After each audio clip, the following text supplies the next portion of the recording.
на 18 август 1946 година социален състави с Господа, погребане там, до пещерата, където е живял. Каменният гроб е вътре в църквата. В тази част, която е по-лявата част, от дясното е пристроена. Последствие, а на църквата, където един път в годината, само на 18 август се извършва службата по време на храмовия празник. И какво става в края на времето? Цялото е изнесено там, защото Йоан Виско внушава мисли на неговите ученици, на монахите, да заблокират гроба, да отворят. Вие какво става?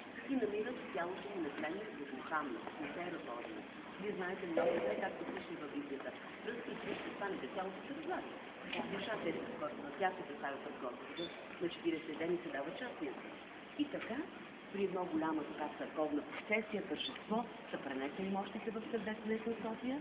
После унгарския крал Бела III ги е пренесъл в неговата столица, защото е било доста престижно в столица да имаш светци на мощи на голями светци. Обаче ги връща, стават голями знамения там. Дори епископ му не мява, защото той не е повярвал, че това е велик светец, българ, разбирате ли? И когато е разбрал, след като е станал ням, помолил се пред мощите на Светия Арилски, той е помолил Бог, връща му се говорят, Бела III се изплатил и връща мощите в България. Още са били пренесени по времето на Иван Асенов, новата столица на България. Тук се върнат и трябва. Това е другия празник за Милосия. Връщането на Милосия крон за откриването, развиването и още един празник. Един празник, знаете ли какво е? Не казвате го, 18 август. Това са трите големи празници, и така, тук има около 300 помещения. Знаете, можете да се купа, къде ви е казал, вътре ще влезе сега. Да, когато приключим с беседата, ако желаете да не се помолили и да вземете да се специалност, тя ще помоли няколко нас. Защото тяло е покрито, не се вижда. Ние целуваме лявата ръка, да се вземем да се помолим специално. Около 300 помещения има тук. От тези 300 помещения са монашески килии, те са тук в западното и в южното крило. Има още други помещения, административни, култови, така че това е Дупнишката порта.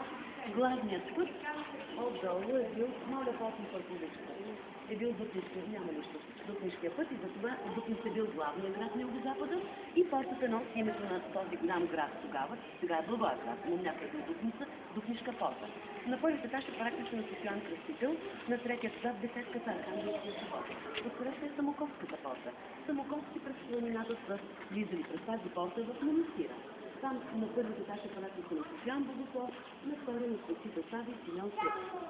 Отсреща, зад тези стени там, е зимната църква Рождество Христово. През зимата тук е много студено и богослужението се пренася там.